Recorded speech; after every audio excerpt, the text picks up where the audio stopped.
Hey guys, before we start, a quick shout out to Alpha Dog Nutrition for sponsoring this podcast. Alpha Dog products are now available at dusupply.com, and you can use code ALPHADOG15 at checkout for 15% off and a credit for free shipping to try it yourself. Now let's get you to your podcast.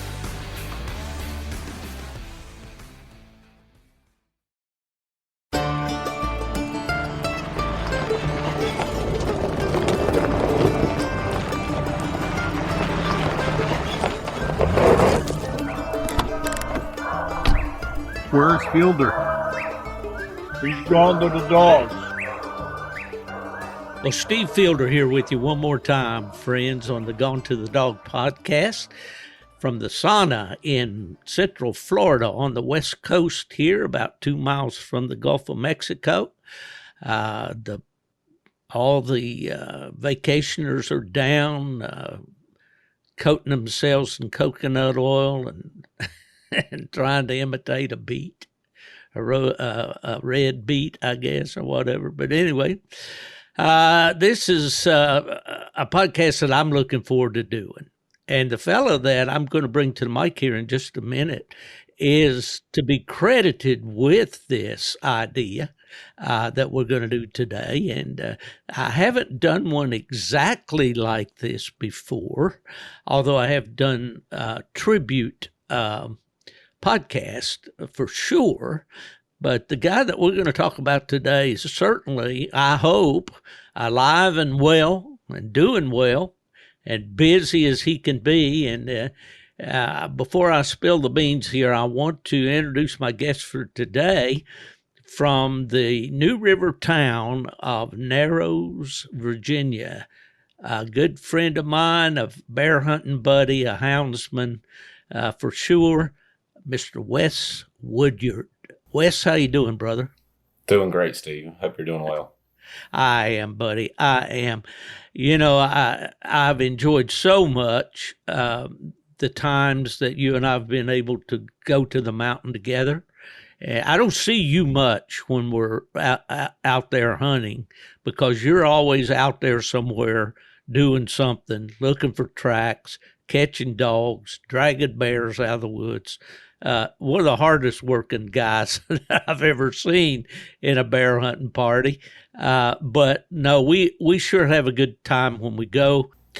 Wes, you are how many trips around the sun now? I'm 36 years old. 36. Well, I only got you by 41 years.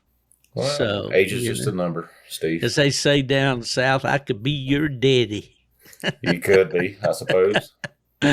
Yeah, well, they say it's just a number, and I like that. I like to pretend that, but physically, oh boy, those years do certainly make a difference. Well, okay, you're a married man, and I've met your wife. Her name is Danielle, right? Correct. And you have 2 children there at home. Sure. Yeah, I have one of my favorite pictures is of your son Barrett when he was, I don't know, on that Freedom Hunters hunt, the first one we did. How would he have been there? He would have maybe been almost 2. Yeah. Almost 2. He's standing up there in the window, you know, looking out. He's all about this bear hunting. He's 2 years old. That's Barrett. And then your daughter, Taylor, she's growing up on you. She is. Yeah, it's a bittersweet moment. What is she now? How old? She's 13 now. Yeah, 13, a teenager in the house. Lord, yeah. And you have a couple of other sons. I do. Right? I have 2 more. Yeah. What are their names? Maddox and Pierce are 16 and 17. Yeah. Oh boy. Well, yeah. You got your hands full, brother. Sure enough. I know. That's right. Now you're self-employed. Correct. Yeah, you have what, a fencing business? That's correct. All right. Well, I did my homework, didn't I? You did? Yeah. Well, that's cool to be able to enjoy the outdoors like you do. Now, you're an all-rounder, man. You hunt about everything and do some fishing too, don't you? Yeah, that's the only way it really works. I mean, if to be honest, if you're going to do it all, you got to have some time. You know, Heath's always on the water. He's on the river. He's in the woods. But you know, he's employed by the police department, and somehow he still finds time. Yeah, and that is a great segue into what this podcast is about. And of course, if you read the title, you know that this is a tribute to our buddy Heath Hyatt. Heath and I go back, I was figuring today, and I think you were too, Wes, that it's about 30 years now. Heath and I met in 1997 at Pomeroy, Ohio at Plot Days, where his female Brandy had won the overall 3-night high score dog, 3 cast wins, and I had won the opposite sex with a dog called Wrangler. And at the motel on Sunday morning, everybody's packing up to go home, and Heath has got a bunch of trophies there, and I got a pretty good pile too. And I said, "Hey, you want to get a picture of these two, the top winners?" He said, "Sure." And of course, my dad was living then. And so we got a picture, Heath, my dad and me, that it's one of my treasured artifacts, I guess you would call it, of the years with the hounds and all. And that's when Heath and I first met. And so we'll get into that a little bit more. But Wes, you contacted me and said, I've got an idea here that we need to recognize Heath a little bit here because of all that he has done for hounds and for dogs and for our sport that we love and for ourselves personally and all. And, at first I thought, well, how am I going to do that? I don't want to embarrass Heath. And I said, oh, yes, I do. Absolutely. I'm on board. Right. The good and the bad. The good, bad, the ugly. Mm-hmm. So that's what we're going to do. We're going to spend about an hour here at least. And I know we got a lot more material than an hour will hold about our adventures and misadventures with Heath Hyatt.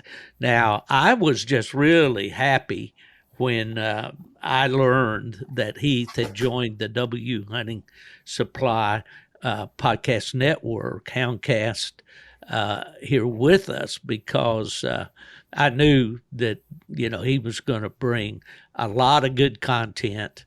And he's such an interesting guy to look at from over here, not only being a houndsman, bear hunter, and used to be quite the coon hunter too, but he's also a professional dog man, a trainer, a master trainer that trains police dogs for, at one time he told me it was like 13 different police forces there I think in the New River Valley of Southwest Virginia. And so, but I'm sure my listeners know who Heath Hyatt is. I've had him on here a few times, but if you don't, all you have to do is go and look at some of his work on the W Hunting Supply Network here. And I think he drops his new podcast on Wednesday, I believe. But anyway, that's what we're going to do. We're going to talk about our buddy Heath Hyatt. And if we can embarrass him a little bit, or if we can make him know that there's some people out there that really appreciate him and the work he's doing, that's what we're going to do. And I want to thank you, Wes, for having that idea. Sure. Well, let me ask you, when did you first meet Heath? I realize that you're from the same town of Narrows, but you're being quite a bit younger than Heath, probably 20 years, close to it. When did you guys first meet? It would have been around 2003 that I first met Heath. The best I can remember, he was one of the few local bear hunters we had here in the county. And I didn't have a clue about hound hunting because I wasn't raised around hounds. My dad had taught me how to hunt and fish, but just never carried hounds. At that point, he carried a few dogs that stick out to me this day, and they caught bear when we really didn't have any bear here in this county. Mm-hmm. So your bear population hasn't always been as good as it is now. Absolutely not. And if you've listened to anything else that Heath has published, then you would know that. But yeah, I mean, you were lucky to catch maybe 1, 2, 3, 4 a year. It wasn't the same. Oh, I certainly remember those days too. And listeners know that I was raised in the home of a bear hunter. My dad also coon hunted, started me off coon hunting, and we did coon hunt at every opportunity. But as the years went on, my dad just was consumed by bear hunting. I mean, he loved it. He went at every opportunity he had, but he was a working man, as I know you are, and most hunters are.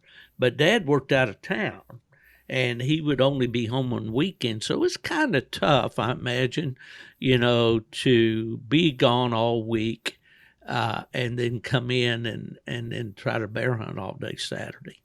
And but later on, he worked closer to home and was able, we would, after work on Friday, it was a ritual with us, man, hurry home. I was working there in the old hometown at that time, married, and we would rush home on Friday, pack that old truck, load the hounds, and head off to Greenbrier County, West Virginia, up an area that's commonly called Cold Knob, and meet up. The guys would be already on the mountain looking for tracks and so forth, and that was training season. And so we'd hunt about all night Friday night, and then cook a breakfast over an open fire Saturday morning about daylight, and then get back out there and look for tracks, and we did that for several, during the fall especially, we would be at it about every day.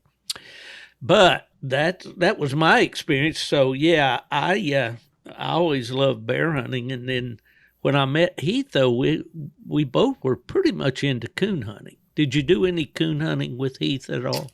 I remember maybe a night or two that he and I had went with another friend of ours, and that was kind of the mutual connection that kind of closed the circle for me and Heath. And I remember a few of his dogs then, but not quite like I did the bear world.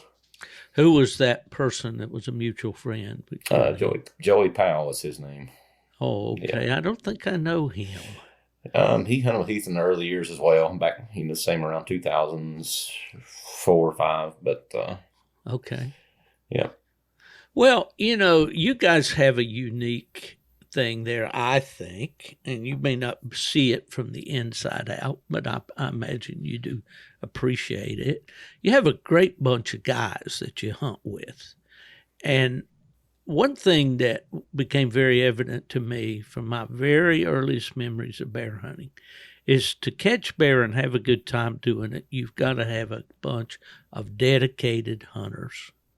You've got to have good dogs, but you've got to have guys that are serious about bear hunting, are not afraid to work, to do the work, that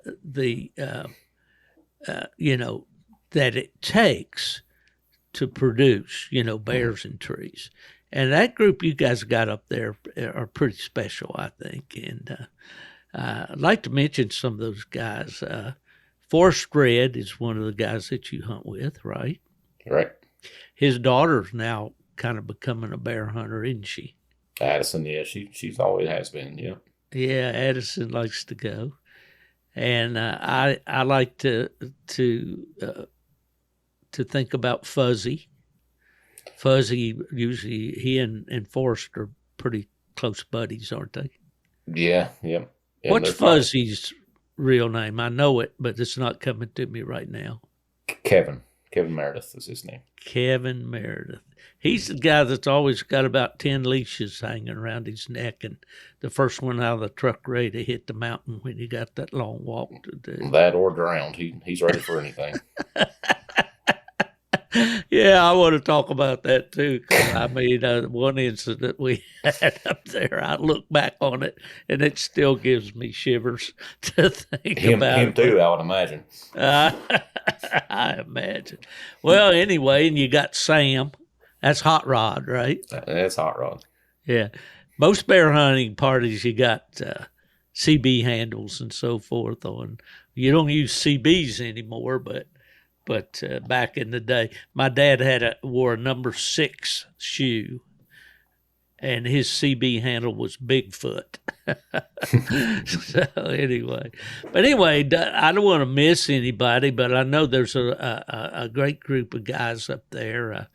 Fred, is Fred still hunting with you? We didn't see much this year. I think just maybe age and just busyness made, yeah, how things go. Yeah, Fred with his little Walker dog there that he used to Tori, haul. Yeah, for sure. Mhm. Who am I missing? You pretty much hit them just about Yeah, all. You got Greg and Hunter. Yeah, exactly. Mm-hmm. Sam's dad. Yeah, Big Sam. Yeah. Big Sam. Oh, yeah. Well, anyway, it's just a great group of hunters, and when you go, you have a good time, and you usually tree a bear or two. And I think there was a couple of seasons there, Wes, that you guys, counting training season and all the way through the kill season, you treed like around 50 bears. Did you? Do you remember that? Both included, yeah. We figured out training season and hunting season, yeah. It's somewhere around there. Yeah. Well, I don't want to get away from your background a little bit, but here too quick. So how did you start hound hunting? Who'd you first hunt with? So Heath was actually the first time I'd ever hound hunted. Like I said, I was in high school. I was still in high school. I graduated in 2005. 2003, I was hunting through a mutual friend, and he kind of got me with Heath, and that's kind of where it all went. Like I said, he was one of the local bear hunters here, and I had no clue about a hound. My dad had taught me how to hunt and fish, but it never carried dogs. Like I said, at that point, Heath had a few nice dogs, and again, that was when bear were hard to come by. And you can, I remember, Bell, Frosty, Clyde, Sam, then Ring, of course. Ring is one of the biggest standouts in my mind, because I got to watch the transform to where Heath was absolutely tested with that dog. If anybody listens to his podcast and they think he's got it easy, he didn't have it with that dog. I did a story for Bear Hunting Magazine. Shout out to Colby Moorhead here, that is the editor publisher of Bear Hunting Magazine, and he permits me to do an article each issue about legendary bear dogs. And I did one on Ring, and Ring looked like a purebred Walker dog. Mm-hmm. But he, as we've talked about the history, and I think Heath's been on various podcasts with me. In fact, I believe Heath and I were reminiscing the other day. I think the very first podcast that he did was with me. We were sitting right there in his living room, and we recorded. And I think that was the very first one. And we did a series, actually 3 days, I think, in a row we recorded. One day we were on a picnic table down there on Stony Creek. And anyway, but talking with Heath about the dogs he had, and I too, when I started bear hunting with Heath, he had Frosty and Bell and Clyde, and I don't remember hunting with Ring. Ring may have been a puppy, or he was younger than. Was he younger or older than Frosty? He would have been younger, yeah. Yeah. He kind of got him towards the latter part of that, and that's right. The Bell and Frosty kind of caught most of Heath's bear at that point, but then Ring came, and like I said, the trials and tribulations that he went through with that dog was unmatched. But once he became a dog, then he was probably one of the best in the country. Yeah, for sure. Well, you and I could sit here and have a conversation and recall all these memories and everything. But what we want to do with this podcast is to get to familiarize our listeners with a guy that, in my mind, is the consummate houndsman. He is absolutely 100% dedicated to hounds and hunting and training and making the experience for you and me and anybody else that listens to him, make it a better experience, a quality experience. Sure. And there's one thing about Heath Hyatt, and I think you'll agree with me, Wes, because you actually know him better. You've spent many more days in the mountain with him than I have, but I've had quite a few. What you see is what you get with Heath. He is 100% truthful. He is 100% honest. He is 100% dedicated and serious. I'm talking about very, very serious about his dogs, training his dogs. He worries about his dogs. He knows his dogs like probably no other houndsman that I know. And that's because he's just extremely, extremely dedicated. So listeners, when you listen to a podcast and the speaker is Heath Hyatt, you need to sit up straight. And as my pastor at church says, lean in and listen to what he's saying, because this guy's got the goods, and what he shares with you, he's learned by experience. Don't you agree, Wes? That's absolutely right, Steve. I mean, you said it best, really. And, you guys in W, they're lucky to have him. Many get to watch and see the success that Heath has had now, but I can tell you that he didn't get it easy. I mean, I've seen him at his lowest, and I've seen him at his highest with his dogs. And I think that says a lot about his character as a man. I mean, he never gave up. If it was dogs he disliked, he took them anyway. These days he's doing pretty good with Spook and Kate and some of the younger pups. But his biggest attribute is the way that he's willing to help all of us in the group. I mean, he's a walking book of knowledge. He knows what the bear are going to do. He knows where they're going to be. He knows where they're going to run to. And you don't just know those things by hunting a time or two. Well, one thing I noticed from the very earliest days of hunting with my dad and with the people that he hunted with, any good group of hunters has a leader. Hmm. There's some, and they may not be self-proclaimed as the leader, or give you chapter and verse every morning about what you have to do and what the leader wants you to do or whatever. But there's always a go-to person in a good group that, the group has faith and confidence in. It's kind of like having a good hound. When the track splits up, which hound you want to follow, sure. That sort of thing. And he's been that guy, hadn't he? He has for us. There was the time back when I first started around 2017, I bought a dog from Heath. I was plumb out of the picture. And, I'd asked him, I said, can I come back and help you guys? And he'd talked to Forrest. And, that alone had created multiple friendships that I cherish still this day. Some of us are the closest friends.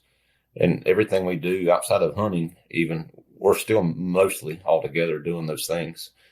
But you're right. I mean, the leader thing, everybody asks him, what do you want to do this day? What do you want to do this day? And he's like, well, you guys pick. Mm-hmm. We want to catch bears, so you pick.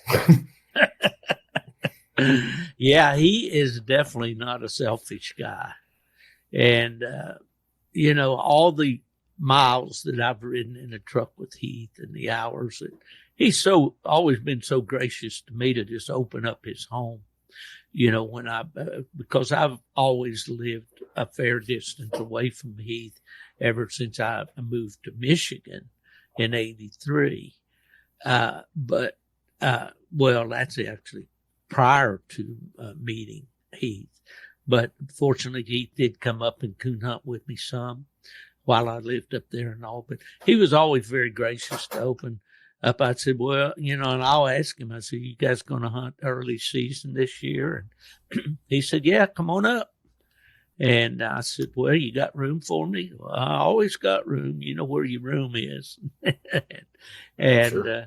Just so welcoming and hospitable. And okay, some of the things I've thought about with Heath are along the line of what we're talking about. Was when I was with the Houndsman XP organization, I believe. No, wait a minute. I may have been with my Nightlife Nation podcast.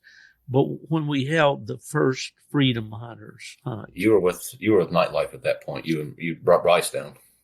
Right, that's right. Bryce Matthews, Yep. who does a podcast of his own at times. About to get married. Somebody needs to talk to that boy. He's about to get married here the week of Autumn Oaks, and that's coming up here pretty soon. He and Nikki Rorvik and Nikki, I've known her since she was a baby. Great gal. But anyway, when this idea of a Freedom Hunters hunt got together with Heath, and he said, oh yeah, he was all about it. And I imagine at that time he probably came to you guys and mentioned what we were up to and so forth, didn't he? We did, yeah. And of course we were all on board. We never realized it was going to be what it was going to be. You know what we were representing and trying to had no idea that it was going to be as exciting and the fulfillment we felt. When Chad came down and he had another veteran, I think Jason was his name, and they got the harvest bear. I mean, it was something to see. Yeah. Oh, yeah. Well, the Freedom Hunters organization is a great organization, and they bring, Gold Star family members and on active duty and veterans and all, take them on various kinds of outdoor activities. Might be a duck hunt, might be a coon hunt over in Indiana, it may be, an elk hunt, or in our case, a bear hunt. And the first one, I believe, our veteran's name was Chad, wasn't it? Can you hear me, Wes? Did I lose you? I think we have temporarily lost our guest, but I'm going to bet that he'll be back in just a minute. Can you hear me, Wes? Earth calling Wes. Well, folks, this is a good time to put in a plug for my good friend Caden Riley, who was just on the podcast recently, talking about the Peach State shootout with the PKC there in Georgia. Caden was the 19-year-old coon hunter that did such a great job on the podcast. We so enjoyed having him. And I wanted to give Caden just another plug here, because he has, I think, about 3 more of his qualifying events to do. And I'll give you the dates of those. Hopefully we'll get Wes Woodyard back.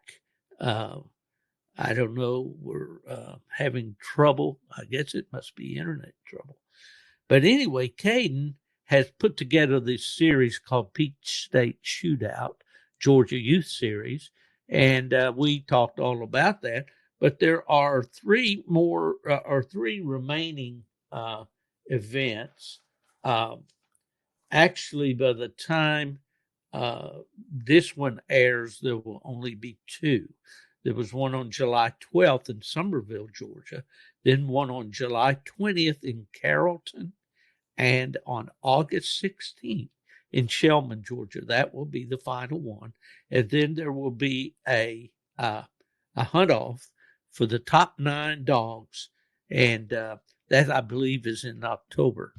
But at any rate, just give a shout out there to Caden for the good work that he's doing. I saw some results on Facebook just this week where they had the hunt at Shellman, Georgia, and it was a successful hunt. So, okie dokie.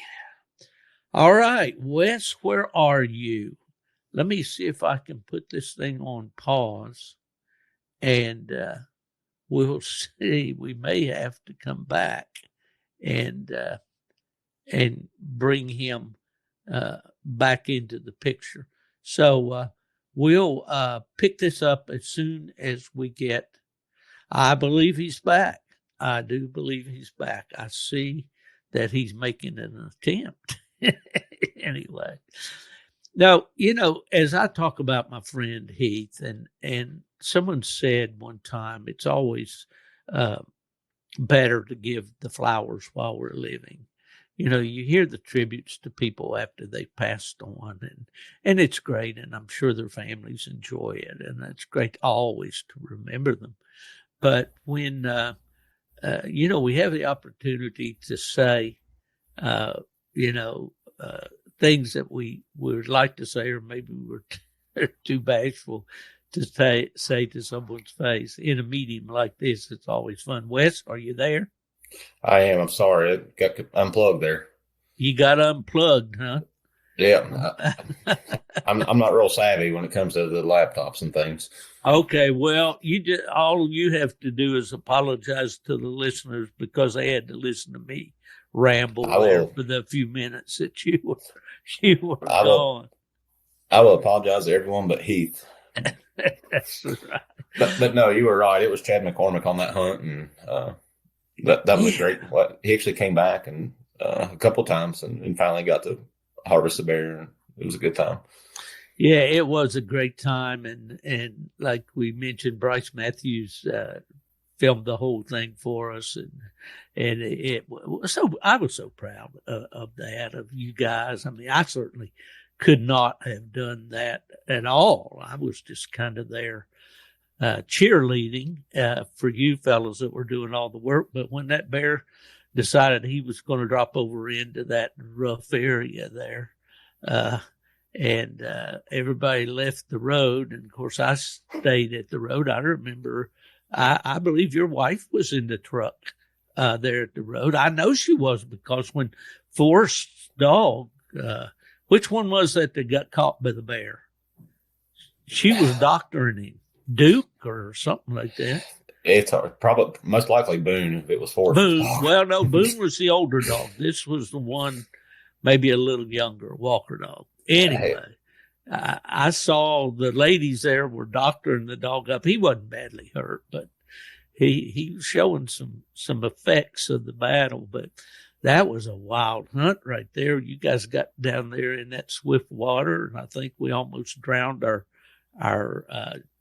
guest, and I don't know who else. Yeah. Were you down there in the creek when all that was going on? I was not. So we were on the trail. That was during the 3-day season. So Chad didn't actually get to harvest his bear. He came back in December. Yeah, that was the day we did not get the bear. We didn't kill the bear that day. That's correct. Chad had that 45-70 swimming across the creek there. Yeah, I think everybody was wet. Yeah. Yeah, I think so.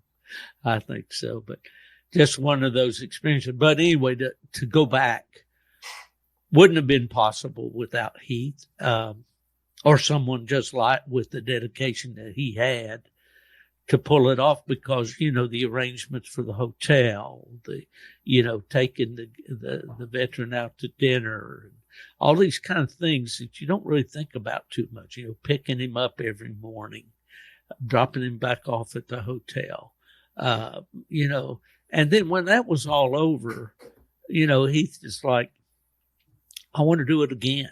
I want to do one every year. I mean, just a real giving guy. And Heath, if you're listening to this, I hope you are. We don't want to get mushy about it at all. We got to live with you. But your dedication to houndsman and the sport that we all love, really just as much as you do. We may not be quite as dedicated to it, or maybe knowledgeable in a lot of ways as you are, but we do love it, and we do appreciate you for sure. What, do you remember any particular hunts that you took with Heath, Wes, that stand out in your mind? Steve, I can think of probably 100. The first one sticks out for me is the first time I ever killed a bear. For years, I Heath a treed bear, and again, there wasn't any bears then, but I was able to take one. It was around 2014. Well, it's February 2014. Again, he was down on dog power, and he went and he hunted anyway. Matter of fact, I shot every round I had in that 44 of mine, and Heath had to run up the hill and get his 41, and I shot all of his rounds. So that's why they call me Shaky. I've got better. Had a little of that buck fever, did you? It was just a super rush, you know. And, you know, that's the thing about us now, you know. I would always like to have taken one, but I can't sit and say that I ever would harvest another out of a tree. I can't sit and say that, you know, we would ever harvest anything that we didn't need to harvest. So things have really changed for us as a group. And, you know, I contribute a lot of that to Heath and in the way that he sees things. And, you know, we're all kind of in compliance with, you know, what he says. And, you know, we're in agreement with, if it's not a respectable bear or if it's not mean, then, you know, we leave it. And that's the thing. You said it, you know, he's not only a hunter and a houndsman, but he's a conservationist. He's a woodsman. And that's a big part of the game that we play. Well, you know, it is. And when you we talked about those 50 bear seasons that you had a couple, I think, in a row there. Mm-hmm. And if I recall correctly, I know at least in one of those years, I believe there was a total of 10 bears harvested. And I think they were all male bears. There might have been a sow in the bunch. I don't know. But I know there is a concentrated effort to only harvest the males. I've been to several trees where there were nice bear that people would really, you know, enjoy having that rug or that mount in their den that we walked away from, you know, because the bear really, you know, wasn't what you would call a trophy or a, sure. You know. So I know that conservation plays a huge part in Heath's philosophy, and of course, and it's trickled down, as you say, to all the members of your group. And it's great to have somebody like that in your group to kind of set the tone. And kudos to you guys for kind of getting in step, you know. Sure. That's what frustrates me about politics, and I'm not going to get off on politics here. But, you know, if all the politicians out there in the world would just get behind the leader and say, okay, you know, which way is the leader going? And that's the way we're going to go. And we're going to be there as a support staff and we're going to win. But unfortunately, there's, you know, everybody wants to go their same way. Yeah. There was an old song, and I think it might have been the Oak Ridge Boys that says, nobody wants to play rhythm guitar behind Jesus. Everybody wants to be the lead singer in the band. And that, unfortunately, happens in a lot of hunting parties and things like that. Everybody, you know, guys get the idea, well, I want to be the boss. You know, I want to make the decisions. Well, I'm just thankful that I have a guy like Heath Hyatt as my friend. And I can remember very clearly those lean years when Heath was kind of up and down with his dogs. But he never quit, right. You know. And this is a lesson for some of you guys out there, I think. You know, Heath is over here in Southwest Virginia, little town named Narrows. What's the population in Narrows? Do you know, Wes? Maybe be around 10,000, Steve, roughly. Okay. And, you know, Heath was always trying to improve what he had. I remember he went out to Dale, you know, got dogs from Dale Cameron in Montana. He got dogs, of course, we know that he got the Kemp bred dogs from Oregon. We know that he got dogs from Van Johnson. I don't know if he got them directly from Van or whether they of New Mexico. I can remember him calling me and saying, do you know this guy, Steve? He's in so-and-so, and he's got this and that. And Heath, I know, you know, as a public servant, as a policeman, he didn't have unlimited funds to go buy dogs and things, but he would invest in what he thought would improve his pack.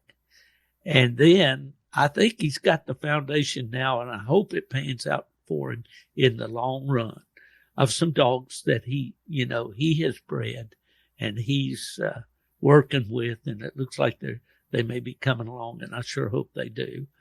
But anyway, I noticed that about Heath way back when we were just coon hunting together. He would come to Michigan, we'd hunt. Always very, very serious about his dogs. Always had dogs that handled well. He's the guy that goes in the morning when you get ready to collar him up and all. He can let all his out. He can open the dog box and let them, and they'll go running around everywhere. But when it's time to get back in the box and get a collar on, they're right there because he's got them under voice command. He's a houndsman. You mentioned that. He's a conservationist. I know that's true. And but man, he's a sharp guy. He's gotten a lot of education through this dog training work that he does. And man, I listen to his podcast, and I invite everybody out there to listen to Heath, because you're going to learn something if you do. But he's got some voices there that were never available to us in the hound world before. Some excellent training voices, some nutritionists, just good stuff. In fact, I'm a little bit behind. I haven't heard the one that he has out now about the tree and coons in Canada on the bear hunt and all that stuff. Have you listened to that one yet? Do yourself a favor and don't bring it up. Don't bring it up, huh? No.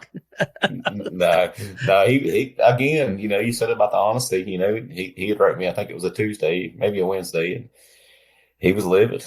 But that's Heath. I mean, he's to the core, and he's going to tell you the truth. And he was mad, but dogs are dogs. They haven't been hunted in almost a year, and made a mistake and fixed it and caught bear the next day. Well, I think that speaks right to our point about Heath, about how serious he takes this game. I mean, he does. I mean, no. when they. No, you're right on track there. I mean, like I said, I've seen him at his highest and I've seen him at his lowest. A place we were hunting that day, I mean, we were walking out this road, and I mean, literally, this was one of his down years. About when I first started, he was ready to quit. But that day, he was like, "Man, I'm so frustrated." His job was a lot on him then, and he's stressed out. His dogs weren't exactly what he wanted, but a week later, here we were again catching bear. It was just one of those times. Oh, yeah. Remember it well. All right. Heath, the driver. Have you ever ridden very much with Heath? No, he's always pushing me, Steve. Yeah, he bragged a lot about that Chevrolet, which it does. What is that Chevrolet? How old is that thing? At least 20 years old, at least. I know. But he drives it like it's a new one. Oh, boy. He got new bumpers on it now. He's souped up. Oh no. Yeah, no, he'll be hard to deal with now. Yeah, he is. Turn him down a little bit. What's that real steep place that you come down there back on the mountain there? About 3 years ago, we were going back down. I think that's going over on toward the Stony Creek side. It is going towards Stony Creek, yeah. Mm-hmm. Yeah. Yes. And we had to creep down through there. And any second, we thought, well, here we're going to go for a ride. And I mean a ride off this mountain. That was in the snow when you were with us. That's right. It was snowing, and that thing had gotten some of that snow had thawed a little bit, and then it refroze overnight. It wasn't much better going up as it was coming down. But I imagine. Now, do you guys ever get in truck wars? Because you're a Toyota man. Just so it's known, I did pull Heath out one time. Let the record show, huh? Yeah, let the record show, Steve. He was stuck in a little bit of sand. Oh my gosh. Yeah. Well, I tell you, Heath is a law enforcement officer, and I'm sure he's driven a squad car or whatever a lot faster than I want to go. It's a little different in the woods, but he does it well. I wrote an article one time for Coonhound Bloodlines magazine. The title was "Bear Dogs and Bear Hunters Are Crazy." And I had in mind all the times that I'd been on the mountain and see, you know, the way we did it, just like the way you guys hunt. You know, guys are on the mountain looking for tracks, spreading out, looking around. But you guys are rigging a lot more than we did. We didn't rig anything back in that day. Sure. We just looked for tracks along on the banks where one maybe come off the bank or whatever. And if that failed, then we coupled them up and hit the mountain, you know, and walked till we could find something. But if somebody got on the radio, and they were very secretive because it was CBs and anybody could listen, they'd get on the radio and say, Bunyan was the guy. Jimmy Thomas was our kind of go-to guy. Bunyan, what's your 20? Well, I'm over here where they took that shale out that time. You knew right where to go, though, didn't you? Yeah. Well, you remember, come over here, you remember that time when so-and-so shot at that bear? Well, come over here. And that'd be all they say. That's all you need. Well, everybody was listening, knew there was a reason why you wanted the leader to come over, because he was wanting him to look at a track, I guess, to see what he thought about it, or he seen one cross the road or whatever. It was always very, very secretive that way. But then mass pandemonium broke out. Dukes of Hazzard had nothing on these guys when there was a bear track to be run. And it's kind of that way in your group too. Everybody gets around real speedy quick at most of the time. I think everybody here, you said it, he's kind of the leader of the bunch. With Hunter and them, they call him the chief. I call him all kinds of things. But Hunter calls him the chief. But, truthfully, there's no better leader as far as this bunch goes that could tell exactly how to do it, where to do it, what to do it, and what time to do it. I mean, he's really good at what he does, and that comes back to being a woodsman and just building dogs. Yeah, and you know where that also, that education came on a lot of afternoons after work and things with nobody but Heath and his dogs on the mountain. Yeah. I can remember a lot of times that he was hunting by himself, And that's what it kind of takes to make the dog. We have a conversation, a lot. I mean, we talk daily, most days, but you'll never know what you have until you do it by yourself. And when you start doing it by yourself, and then you figure it all out. Like I said, Heath's pushed and pushed and pushed. And like I said, to everybody listening to this podcast or his, he didn't get it easy. So the advice he's giving you, adhere to it and run with it. Take a snippet of it and go. Good advice, Wes. Absolutely good advice. I couldn't get away from that CB story and all without thinking about my dad. Sure. My dad was a guy that did not say very much. And when he talked, now he liked to sit around in a group of guys and tell stories and all like we all do. He was a houndsman. But he wasn't the guy that was on the radio all the time, yakety yak yak, It used to frustrate my brother and me. My dad would reach for the mic on the radio, and he'd take it up and he'd hold it in his hand. He's thinking about what he wants to say, and then he would click the button and throw the carrier on the thing, And so we got dead air here. And I'm like, and now I wasn't one to correct my dad very much. And it really wasn't that I thought he would slap me or anything, but he was just that kind of guy. He just kind of commanded respect. Sure. You didn't push Dad. Yeah. And I'd say, Dad, what you going to say? and then but he had to think about it, before, because he was just the most accommodating guy in the world. I mean, my dad was, and when we talk about Heath being a great host, I remember when Chad that first hunt, and he and Chelsea had prepared. Were you over there for the food and the cookout and everything we did? I was not. You were not, man. You missed it. They put a spread out there, man. Always do. It was great. It was great. And that's what I've noticed about hunting with you guys too. We eat good down there at Forest. We ate good the day I was down, or time or two that I was down there and all.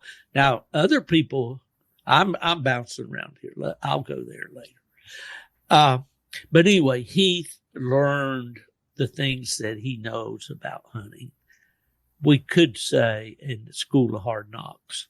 And he'll tell you, when he first got involved with hounds, they had, I think, shot a bear and wanted to called somebody that had some plots to see if they could take the track. Well, I lost you again, Wes. But anyway, there he is. He's back. Did you go away? Could you still hear me? I could hear you. No, so that story that he told you about the first time he got to hunt is actually probably 2 miles here above my house. That's where it all started for him. I hope you're darn. Yeah, East River Mountain. Yeah. Well, I remember. Are you still at the same place where we skinned out the bear when Randy Smith was down hunting with us? I am. Yep. Yeah. And that's and there's another thing. Randy. Heath being very, gracious and inviting Randy down and his brother and his 2 boys. And they got bears to take back to Pennsylvania and that sort of thing. But Heath is just an all-around good guy. But the thing about Heath is that he is very, very knowledgeable when it comes to hounds, not only in about feeding hounds and conditioning hounds. And he's learning about breeding hounds. And I say learning because we all are. Even at my age, it's still a learning curve to try to come up with a good cross of hounds. Let's talk about your dogs a little bit. Now, do all of your dogs come from Heath stuff, or do you, no, what do you got? No, I had some Kemp dogs there at one time. I still have one.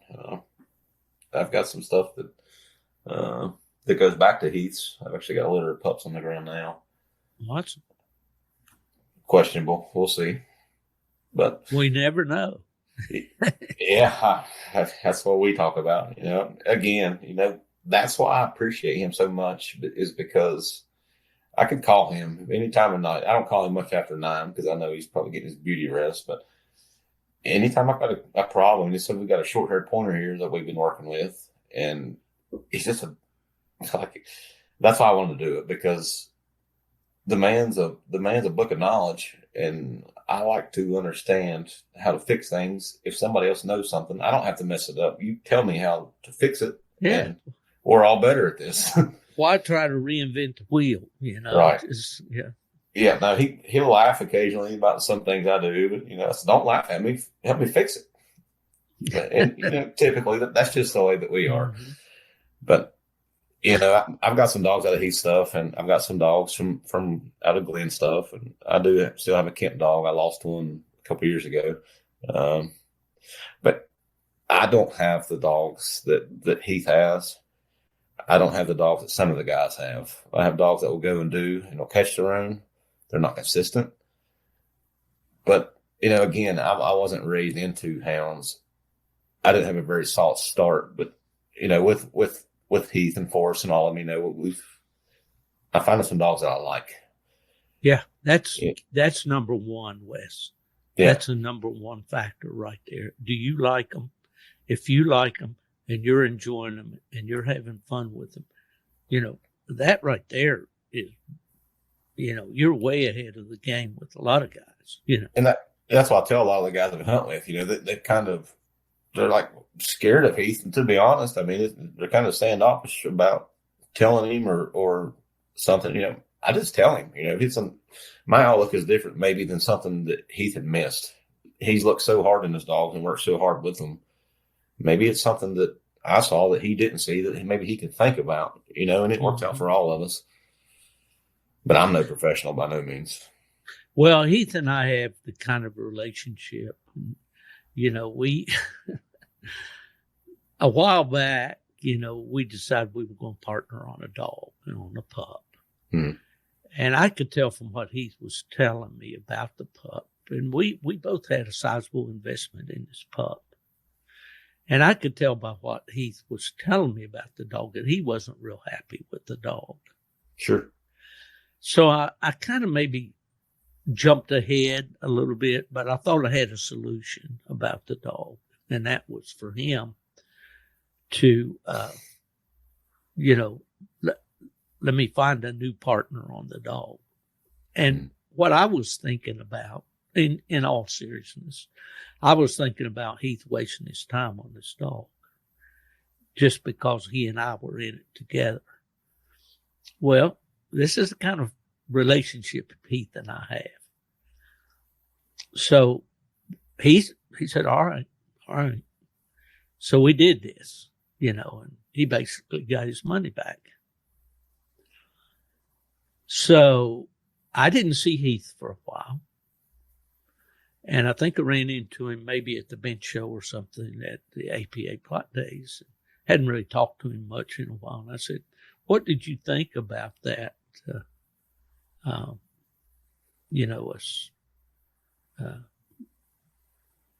Me wanting you to sell your part of the dog. He said, it was a slap in my face. I said, really? I said, well, buddy, I'm sorry that you took it that way. And what he was meaning was that he was thinking that I didn't think he had the expertise to train this dog.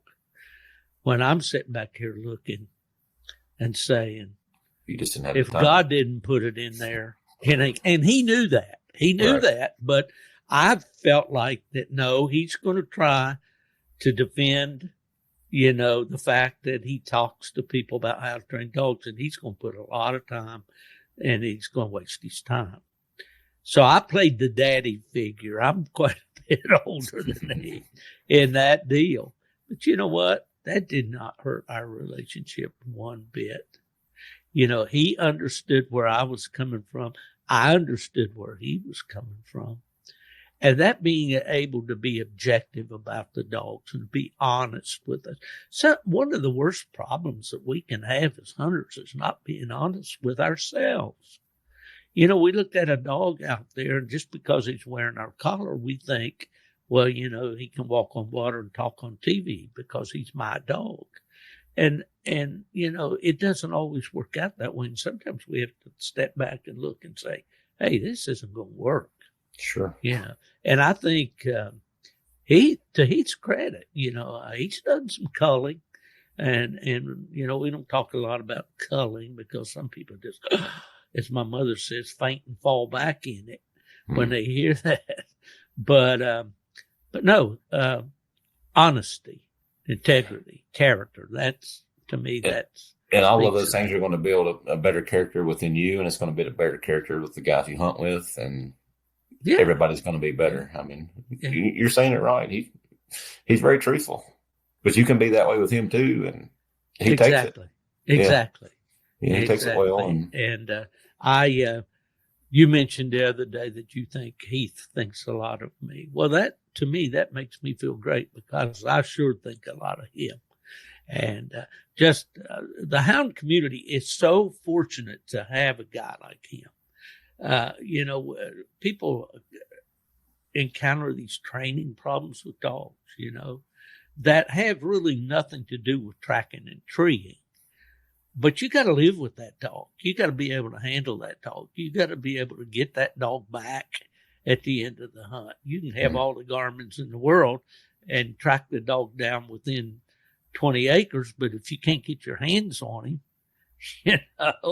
what good is it? And we all deal with that. Most of the guys we hunt with, they're all really tone trained. There's very seldom dogs we can catch. We do kind of things the way that he does things, but I really think that what people don't understand as far as Heath goes is the stress and the things he does behind the scenes to get the footage, to get the podcast together, to talk to the right guy about the right thing and the right timing. And the man really puts in the work. And I hope that people really take it serious and like I said before, adhere to it and take something from that, because it looks like it's all fun and easy, but it's far from that. Well, I'm encouraged when, at being an old man like I am, I'm encouraged when I see the pictures of Heath with his daughter out on the river. He's a musky fisherman, man. He likes to catch big. I wish he let me catch one. Every time I go, Steve, I don't know. We see him. He blames me for hitting the boat. He's got a lot of excuses. Well, every fisherman's got an excuse shirt, with all this. It's a reel, it's a line, it's the shirt I wore. It's always something with me. Oh yeah, I know. We can, we won't peel back too many layers on our buddy there.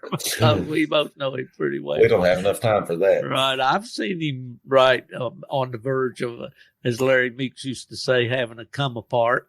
I have to, yeah. But the important thing is it came back. So absolutely resilient. He's like that hound that never quits. Well, talk about Heath and the dogs he's had down through the years, some of the ones that I remember very well. And I hunted a lot with Frosty. I hunted quite a bit with Belle and Clyde. Clyde was a red tick dog. Frost, I believe I'm right. And if memory serves me, and I lost Wes again. Frosty was a big black and tan looking dog with some white points, and he came down out of what's her buddy over in? Oh man, my memory just flew out the window. What'd you do there, Wes? You must. I'm going to be like Heath. I'm going to blame that on you. I'm coming and going, Steve. Oh, why can't I think of our buddy over there, the professor that was the bear hunter, had old Homer. That may be before my time. Lance Hutton. Lance Hutton. Yeah. So that's where he got ring from. Yeah, the AR that's dogs. Right. And that line of dogs, old Homer was a crossbred black and tan and Walker. And he produced a lot of good dogs. And the AR dog, which I learned the AR stood for the fact that the dog almost had a ring around his neck, almost ring, and they called him AR. And I believe that's what Heath's ring dog came out of.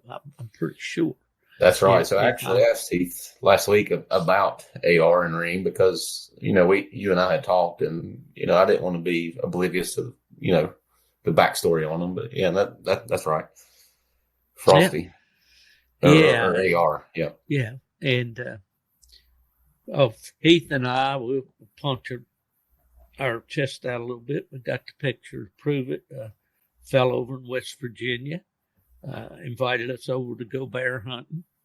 And we drove all the way over there. It was a pretty good long drive. Had to get up real early. And got over there, and they said they had a bear track, and they waited for us to get there. And they tried to, even though they waited all that time for us, they wanted to try to start it with their dog. So we held back, and I had a plot female named Singer, and Heath had Frosty. And they tried with their dog, and you could see the track in the snow, and it was going uphill. We went up this hollow a pretty good ways, and they were standing on the track up there, and it went kind of steep up, and then the ridge kind of went around, and there was a big laurel thicket back up in there. Well, that one didn't work. And we turned Frosty and Singer loose in there, and there wasn't any time till they had that track out of there and going. And Heath will laugh. The other day, I mentioned to him, I said, "You remember that, Heath?" He said, "Yeah," and they ran off and left us. We got back to the trucks, and there wasn't any trucks there. And they took off in the trucks and got around them. By the time we finally got around there, they already had the bear killed. But, yeah, had some good times with that young'un. He's like a son to me and always will be. And I just wish, it's a long way from Port Richey, Florida to Reiner, Virginia. I just wish I could make that trip more often, but hopefully this fall. Do y'all have an early season this year? Is this kind of going to be the last year for it, they're saying, or what? I hope so. I hope they do away with it, but so far there is an early season yet. Yeah. So they're taking too many bear in the early season. So there were a lot of sows. A lot of sows killed in the early season, naturally. That's not good. That's not good. Well, Wes, we've been at this almost an hour, and I asked you for an hour. Do you have anything that we should have covered that we didn't so far? I don't, just publicly, and I hope you guys listen to Heath, and I hope you get some knowledge from him. But he's a walking woodsman, houndsman, you name it. Take what you can from him. Well, certainly I think listeners, and certainly our network here, and I want to thank at this time again, Buddy Woodbury, for making this podcast possible, and for bringing Heath aboard when he became available.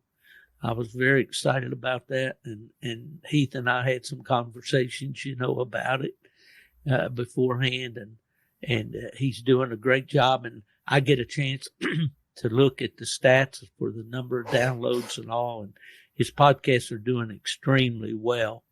And so, hopefully we, the podcast listening audience out here, will have a lot of opportunity to benefit from the knowledge and the stories and all with Heath Hyatt. Heath of Reiner, Virginia, is, as I said, a master trainer with the Christiansburg Police Department and several other police departments. But the thing I've always been impressed by Heath is the fact that he likes to go out and acquire all the legislation that he can. Listen to me, education that he can. He is an educated man. He may not have a long list of college degrees, but I'm sure he's got certifications as long as my leg in his police work and with his canine work and his training and all the things that he does. So, Heath, I hope we've embarrassed you. I hope that we've said, made your face red.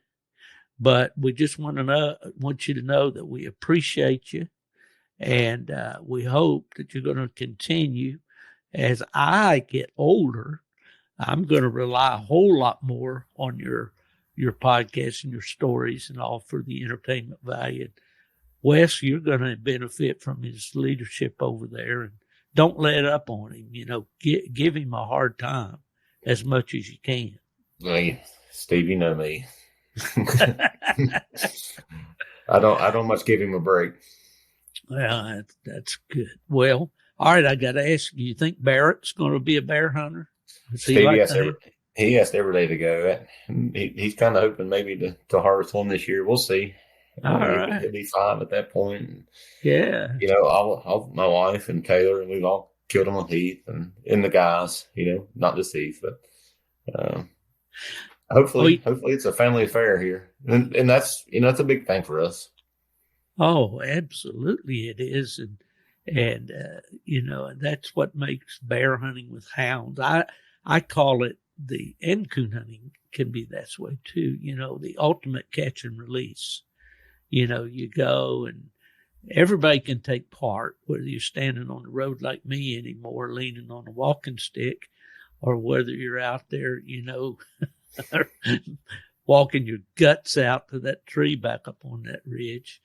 The whole family can participate. They can look at the Garmin. They can listen to the radio. They can, the kids, I noticed the kids interacting, whenever the group would get together at a place where everybody was kind of hanging out and listening or whatever. And the kids are all socializing with each other and all that. It's just, there's so much good about hound hunting. And it's so important that we save this for future generations. Absolutely. And there's no better way to do it than the way you're doing it, Wes. Just taking your kids, taking your family, making them a part of it. I urge everybody out there to do the same. Okay, friends, I think that's going to do it. It's, I thought we were going to kind of roast Heath a little more, but on second thought, there isn't a whole lot of bad stuff to say about the guy. I mean, he drives like a maniac, scares me to death. I need another 20 minutes, Steve, and I'll cut it loose. Another 20 minutes. But Heath, many, many more years to you out there, buddy. In memory of old Ring and Frosty and Bell and all those good ones that we followed over the years, I just want you to know that it was an absolute trip, and I'm looking forward to many more. I'm not done yet. No, I'm going to get up there and ride in that old Chevrolet. The fenders don't fall off of it before I get up there. Those new bumpers, you reckon they'll hold the fenders on, Wes? Steve, I suspect you're in for a whole new ride, pal. All right, Wesley Woodyard, our guest this week from Narrows, Virginia, as we talk about our mutual friend and W Hunting Supply Podcast content provider, Heath Hyatt. Get on that W Network and look at those podcasts there, and just pick any one. You'll learn something from our buddy. Anyway, this is the Gone to the Dogs podcast. If anyone asks you where's Steve Fielder these days, say, well, he's old and he's in Florida and he's sitting in the air conditioning and waiting for fall. And if he ever gets back onto that mountain, you can say he's gone to the dogs. Thanks for coming on, Wes. We appreciate it.